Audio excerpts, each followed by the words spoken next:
आज हम आपको बताने जा रहे हैं क्लास 10 का एक यूनिट है एपी यानी अर्थमेटिकल प्रोग्रेशन समांतर श्रेणी। तो इस समांतर श्रेणी में आपको 5-6 नंबर का प्रश्न आएगा बोर्ड में। इसमें 4 ही प्रमुख फार्मूला है। पहला फार्मूला है an equal to a plus n minus 1 into d. दूसरा है Sn equal to n/2 2a plus n minus 1 into d. तीसरा है S equal to n/2 a plus n।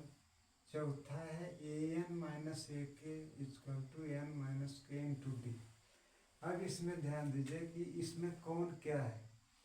तो याद रखिए a जो हो गया, ये हो गया प्रथम पद, पहला पद।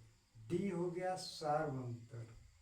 n हो गया पदों की संख्या। अगर an निकालना है तो nवां पद निकालना है। Sn निकालना है तो n पदों का योग निकालना है। l अगर है तो ये अंतिम पद है और एक है तो केवां पद है।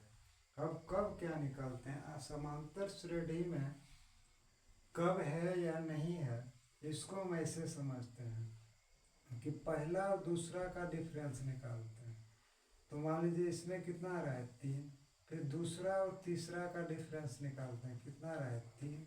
और यही जो अंतर है वह पहला से दूसरा, दूसरा से तीसरा, तीसरा से चौथा, चौथा से पांचवा, इसी तरह अगर बढ़ता रहे और अंतर बराबर रहे तब हम उसको कहते हैं कि यह एपी में है।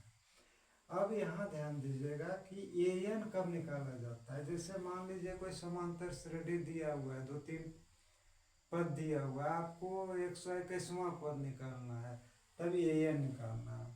अगर Sn कब निकालना है, जब आपको 15 पदों का, 17 पदों का या जो पद हो उसका योग निकालना है तो Sn निकालना है।